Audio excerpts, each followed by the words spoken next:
Maria joins us live now. Maria, I just want to begin with the hostage situation in Texas. Last we heard, some suspects have been arrested in England.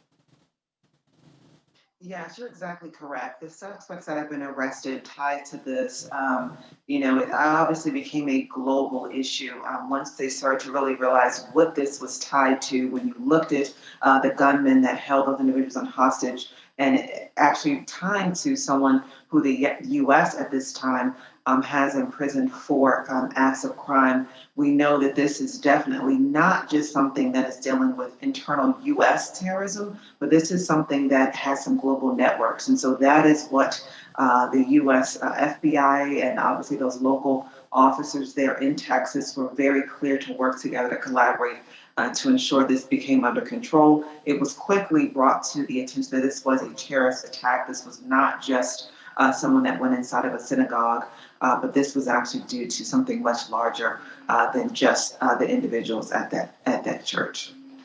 Yeah, and quite grievous that this happened on Martin Luther King weekend, a very important weekend for Americans, especially the Black community.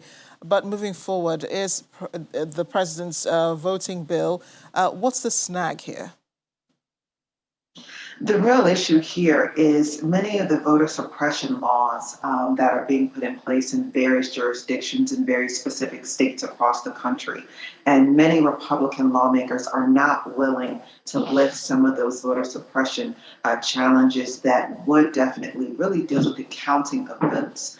And we know that over the last few election cycles, counting of votes has been critical, and it has obviously caused quite a challenge when you talk about recounting of votes and looking at the way in which the votes are being counted in which jurisdictions. And so those laws that create some of those challenges are looking to be addressed by this voting rights bill. But Republican lawmakers are not willing to address them and are not willing to see something a little bit broader in scope that will obviously meet the needs of all Americans and will obviously allow for a lack of bias, which sometimes exists when you're looking at the way in which votes are counted, the way in which individuals are allowed to register to vote, and if they're allowed to have access to voting on the day that the voting occurred. So there's a lot of small pieces, intricate pieces to this that has really the president and the White House up in arms about this not being able to move forward.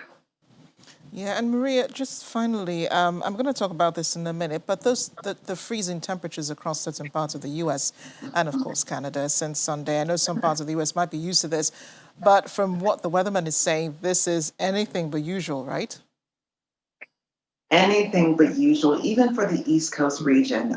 There has been obviously much warmer temperatures in the winters over the past 10 to 15 years. Really, January is typically not a heavy snow month on the eastern region, but this year we are seeing snow pretty much since the beginning of the year. We're only into barely the third week, really into the second week of the new year, and we've already had two major snowstorms. You have areas like Atlanta, the southern region of the U.S., Georgia, which typically does not see much snow at all, any part of the winter season at all, and they've already seen snow. So this does bring some challenges to the infrastructure and not just the roads conditions, because some areas are just not prepared to handle this type of snow, ice, and frigid temperatures. Indeed, Maria. Do stay warm anyway. And thanks for joining us again. Thank you for having me.